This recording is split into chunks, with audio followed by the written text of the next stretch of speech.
other than what is called cancer treatment, which is responsible for most cancer deaths, other than that, 90% of cancer deaths are due to metastasis, not the primary tumor.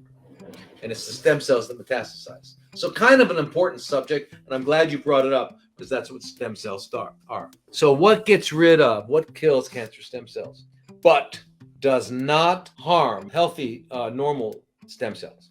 And are there any studies? Or am I going to just make this up now? No, there are studies.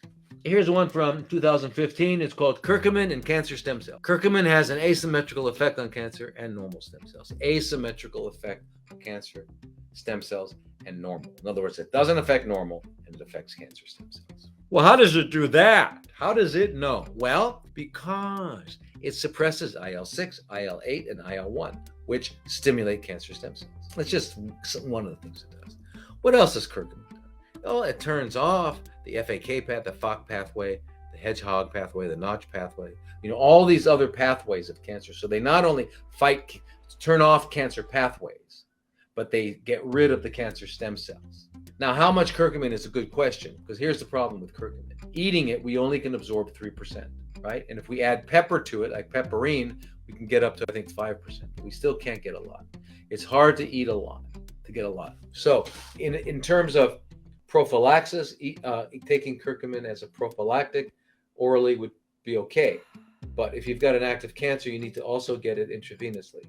And what we usually do is start out with 150 milligrams, go up to 300, and everything. What people get, some of the reactions they get from curcumin are rash, which is no big deal. You get a rash, but anyway, you get a rash or you're just uncomfortable, whatever. But 150 milligrams, 300 milligrams, and then 450, then 600 and stuff like that. Dr. Paul Anderson, who was a naturopath from Bastyr University, did a lot of work with curcumin, and he said that he had to go up to like 2,800 milligrams with some people to get adequate dosages. So yeah, but it's amazing. I mean, if you read this article, you guys, Curcumin and Cancer Stem Cells.